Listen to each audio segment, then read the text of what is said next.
हमारे साथ इस समय समाजवादी पार्टी के पूर्व विधायक राममगन रावत हैं। राममगन रावत 2 बार विधायक रह चुके हैं और इनके पिताजी से भी आपकी मुलाकात हुई इंडियन ओपिनियन पे, जो कि 4 बार के एमपी और 3 बार के विधायक इनके पिताजी भी रह चुके हैं। समाजवादी पार्टी के फाउंडर मेंबर हैं, मुलायम सिंह यादव के पुराने दोस्त, और उन्हीं के बेटे हैं ये। पिता और पुत्र मिलाकर इस परिवार में 4 बार सांसदी और 5 बार विधायकी इनके घर में आ चुकी है। कई लोग इनके परिवार के ब्लॉक प्रमुख भी रहे, जिला पंचायत सदस्य भी रहे। फिर भी आप ये जानकर हैरान होंगे कि पूरा परिवार अपने पैतृक गांव में ही रहता है। ना तो बाराबंकी में, ना लखनऊ में इन्होंने कोई बंगला, कोई कोठी नहीं बनाई, ना कोई साइड बिजनेस है इनका, ना ठेकेदारी करते हैं, ना और कोई ऐसा काम करते हैं जिसके लिए आजकल के नेता चर्चित हैं। सादगी और सज्जनता इस परिवार की एक पहचान है इस क्षेत्र में, और उसी के दम पर एक गरीबी वाले पृष्ठभूमि से आते हुए बेहद गरीब परिवार था इनका। फिर भी कई बार इनकी फैमिली में लोगों को सांसद, विधायक, ब्लॉक प्रमुख और डीडीसी बनने का मौका मिला। राममगन जी, आपका जो जीवन है, आपके पिताजी का भी जीवन संघर्षों से भरा रहा, गरीबी से भरा रहा, और उस परिवेश में आप भी आगे बढ़े। इस बार आपका टिकट भी फंस गया था। समाजवादी पार्टी ने बहुत देर से आपका टिकट घोषित किया, लगभग सारे टिकट घोषित हो गए, उसके बाद आपका टिकट सामने आया। क्या दिक्कत आ रही थी, क्यों इतना लेट हुआ टिकट आपका? जनता के बीच जिस तरह से बाबूजी शुरुआत से ही बहुत गरीब परिवार से निकले और जनता की सेवा करके इतनी ऊंचाइयों पर पहुंचे, हमने उनसे बहुत कुछ सीखा। और सबसे ज़्यादा तो हमने ये सीखा कि अगर लोगों की सेवा की जाए, बुजुर्गों का सम्मान किया जाए और साथियों से व्यवहार अच्छा किया जाए, स्नेह रखा जाए, और जो लोग क्षेत्र में हैं उनसे ठीक से मिला जाए, वो हम हरदम करते रहते हैं। जो हमारे बुजुर्ग हैं, हमारे सम्मान करने योग्य हैं, उनका हम सदैव सम्मान करते हैं। और क्षेत्र भर में कोई भी कार्यक्रम हो, दुख सुख हो, उसमें हम शामिल रहते हैं। पूरी विधानसभा की जनता और अन्य विधानसभा के लोग भी बहुत हमदर्दी उनकी थी और लोग चाह रहे थे कि इनको टिकट मिले। पूरे कार्यकर्ता जो समाजवादी पार्टी हैदरगढ़ के हैं सभी चाह रहे थे, और जो राष्ट्रीय अध्यक्ष जी हैं उन्होंने देखा, पता लगाया होगा, और ये देर से हुआ। लेकिन देरी की वजह क्या रही? यही तो आपके कार्यकर्ता भी सवाल कर रहे हैं कि जब इतना बड़ा परिवार आपका, जिस परिवार ने जीवन पूरा समाजवादी पार्टी में, समाजवादी आंदोलन में बिता दिया, पिताजी 4 बार एमपी, 3 बार एमएलए, मुलायम सिंह के दोस्त, फाउंडर मेंबर, आप भी 2 बार एमएलए रहे समाजवादी पार्टी से, फिर भी टिकट ऐसा लग रहा था, एक बार तो कार्यकर्ता भी निराश थे कि लग रहा टिकट नहीं मिलेगा, क्योंकि जिले के तमाम टिकट घोषित हो गए थे और बड़े ताकतवर लोग लगे थे। तो वजह क्या थी? कहाँ पर समस्याएँ आ रही थी या कोई साजिश हो रही थी आपके खिलाफ? देखिए, राष्ट्रीय अध्यक्ष जी को पूरा प्रदेश चलाना है। हो सकता है कोई बात रही हो, हमारे में कोई दिक्कत नहीं थी, लेकिन और भी सीटें हैं, कहाँ किसको एडजस्ट करना है, कैसे क्या करना है, वो बड़ी जिम्मेदारी है जिसको राष्ट्रीय अध्यक्ष जी को देखना है, हमारे शीर्ष नेताओं को देखना है। और ये सब अध्ययन करके उसके बाद उन्होंने घोषणा की। हमारी समझ से कोई ऐसी बात नहीं है कि हमें कोई किसी ने रोका हो या किसी के कहने पर जो है इतनी देर लगाई गई हो। कोई ख़ास कारण नहीं लग रहा है। फिर भी राष्ट्रीय अध्यक्ष जी और नेतृत्व ने पता लगाया होगा, और उसके बाद हमारा टिकट तो पहले से फाइनल था, लेकिन घोषणा बाद में हुई। 12 में आप जीते थे ये सीट, फिर 17 में आप हार गए थे, अब 22 में फिर मौका मिला है। 22 की क्या तैयारी है? जब हम 2012 में निकले थे, जिस तरह से चाहे वो अनुसूचित जात के लोग हों, चाहे हमारे समाज के लोग हों, चाहे वो पिछड़े वर्ग के लोग हों, चाहे सामान्य लोग हों, उनका जो आशीर्वाद मुझे मिला था उससे बेहतर इस बार लोगों का आशीर्वाद, सहयोग मिल रहा है।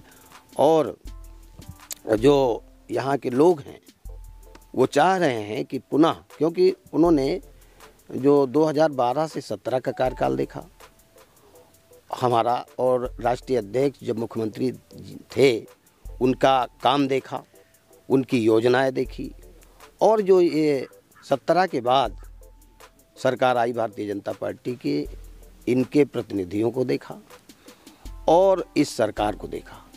उनकी दोनों की नीतियों का कंपैरिजन किया लोगों ने, और अब बेहतर हैं राष्ट्रीय अध्यक्ष अखिलेश यादव जी, समाजवादी पार्टी।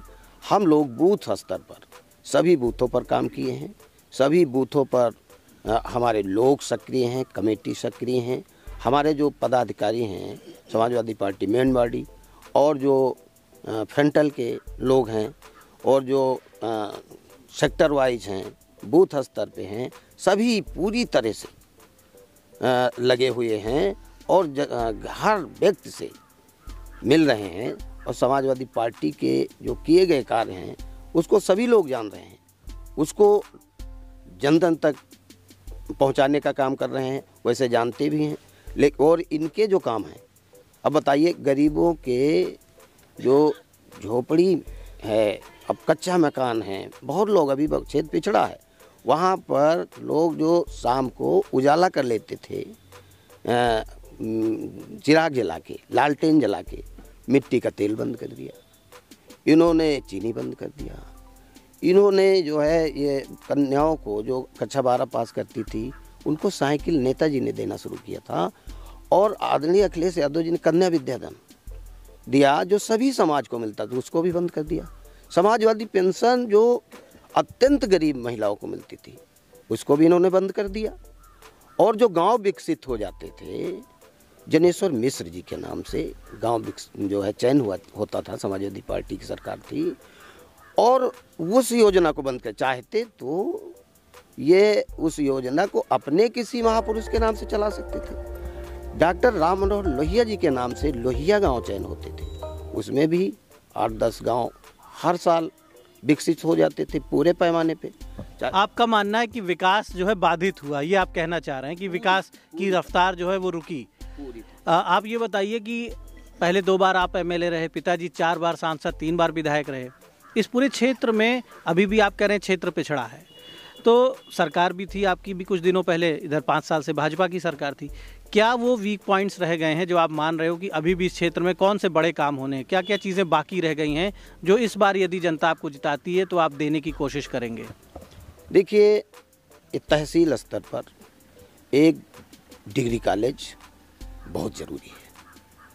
उसके अलावा ये हैदरगढ़ भिटरिया मार्ग हो, चाहे कोठी औसानेश्वर मार्ग हो, दोनों मार्गों पर जो ये रेलवे है उस जगह पर आए दिन जाम लगा रहता है, उसके ओवरब्रिज बनना जरूरी है। हमारे यहाँ पहाड़ापुर घाट पर नदी का पुल बनना जरूरी है, और ये जो टीकाराम बाबा का पुल है ये बनना बहुत ज़रूरी है। इससे जो है लोगों को बड़ी दिक्कत होती है, ये काम रह गए थे। समाजवादी पार्टी की सरकार थी तो कई पुल, चाहे वो ये सुबेहा का पुल हो, चाहे धौड़ारा घाट का पुल हो, चाहे इब्राहिमाबाद का पुल हो, आप इसी रारी पर ले लीजिए, चाहे ये देवीगंज का पुल हो, ये मेन रोड पे, और ये जो सुबेहा को जाता है रास्ता घटमापुर का पुल, जब हमारे नेता जब आदरणीय स्वर्गीय बेनी प्रसाद वर्मा जी मंत्री बने थे तब इस टापू में बनवाने का काम किया था, और मवई का पुल समाजवादी पार्टी ने बनवाया। उसके अलावा राजी नदी पर चाहे ये यहाँ का दिघावा का हो पुल, चाहे टिकरिया का पुल हो, चाहे वो एक बाबा वो है रईसंडा का पुल हो, ये तमाम दर्जनों पुल समाजवादी पार्टी के कार्यकाल में बने। ये जो महत्वपूर्ण और हैं ये रह गए। समाजवादी पार्टी की सरकार आएगी, हमें नहीं पूरी जनता को विश्वास है, हमें भी विश्वास है, और जब आएगी तो ये जो बड़े काम जरूरी रह गए हैं वो पूरे किए जाएंगे। अस्पताल का बनवाना सबसे ज़्यादा समाजवादी पार्टी में बने, इस 5 साल में एक भी अस्पताल इन लोगों ने नहीं बनाया। अच्छा, बीजेपी ने भी रावत बिरादरी के ही युवा एक कैंडिडेट को उतारा है, नौजवान है वो भी, और वो दावा कर रहे हैं कि वो पूरा क्षेत्र का विकास कराएंगे। पुराने जो विधायक हैं वो कह रहे हैं वो भी उनके साथ हैं, जिनको टिकट नहीं मिला है वो भी लगे हुए हैं क्षेत्र में, वो भी कह रहे हैं कि उनका समर्थन कर रहे हैं। तो कितनी मजबूत दावेदारी है भाजपा की, और आप कैसी प्रतिस्पर्धा देख रहे हैं? मुकाबला कैसा है? मुकाबला कैसा, भाजपा का कैंडिडेट आपको कितना मजबूत दिखाई पड़ रहा है, और कैसा संघर्ष आप और आपके उनके बीच है? देखिए, वोट ऐसे नहीं मिल जाती, दावा से वोट नहीं मिलती है। लोगों के बीच जाना पड़ता है, लोगों की सेवा करना पड़ता है, लोगों के दुख सुख में शामिल होना पड़ता है। बाबूजी हमारे यहाँ हैं, दिन भर बैठे रहते हैं, अगर कहीं नहीं जाते हैं पूरे दिन रात सेवा करते हैं। हमारा पूरा परिवार, चाहे वो कोई भी समाज का हो, और ख़ास तौर से हमारे समाज के लोग, बहुत दिन से हमारा परिवार उनकी सेवा करता चला आया है। उनके हर कार्य में सहयोगी रहता है। हमारे समाज में तमाम जो लोग हैं, गरीब हैं, उनकी सहायता, उनकी मदद करना, ये सदैव चलता है। हमारे लोगों के संबंध बहुत दिन से हैं, और हमारा समाज करीब 80% फिर साइकिल को वोट करने जा रहा है, हमें वोट करने जा रहा है। बाकी अन्य समाज के लोग जो गरीब हैं वो पूरी तादाद, भारी तादाद में हमारे साथ हैं। तो आपने राममगन रावत जी को सुना, 2 बार एमएलए रह चुके हैं, पिछला चुनाव लूज़ कर गए थे, बीजेपी जीत गई थी इस क्षेत्र में। इस बार फिर समाजवादी पार्टी ने इनको टिकट दे दिया है, बीजेपी का कैंडिडेट फिर इनके सामने है, और इनका दावा है कि इनके परिवार ने क्षेत्र की सेवा की है, लोगों की सेवा की है। फ़िलहाल बाराबंकी में जो सियासी समीकरण है वो बहुत रोचक हैं, और तमाम ऐसी सीट्स हैं जहां पर इस जो कैंडिडेट्स हैं वो चाहे सपा के हों या भाजपा के हों, वो अपने अपने दावे कर रहे हैं। और हैदरगढ़ एक वीआईपी इलाका शुरू से रहा। एक ज़माने में राजनाथ सिंह यहाँ से चुनाव लड़े थे जब वो मुख्यमंत्री थे। उसके अलावा समाजवादी पार्टी के नेता अरविंद सिंह गोप का भी ये क्षेत्र रहा है। तो हैदरगढ़ की जनता इस बार किसे अपना जनप्रतिनिधि बनाएगी, ये फैसला उन्हें 27 फरवरी को लेना है। वोटिंग के दिन खूब बढ़ चढ़कर लोग आगे आएँ, वोट डालें, यही हमारी भी अपील है। अच्छा चुनाव हो, शांतिपूर्ण चुनाव हो और ऐतिहासिक मतदान हो। अधिक से अधिक लोग अपनी ताकत का इस्तेमाल करके अच्छे जनप्रतिनिधियों को जिताकर सदन में भेजें। किसी भी पार्टी को वोट देते हों तो ये देखें कि वो पार्टी जो है सभी के विकास के लिए काम करे, भ्रष्टाचार को दूर करे और लोगों की मदद करे। ऐसे लोग आगे बढ़ेंगे, ऐसे लोग सदन में आएंगे तो एक अच्छी सरकार यूपी में बनेगी। जनता की भी जिम्मेदारी है कि वो अपने फ़र्ज़ को निभाए, बढ़ चढ़कर मतदान करे। धन्यवाद।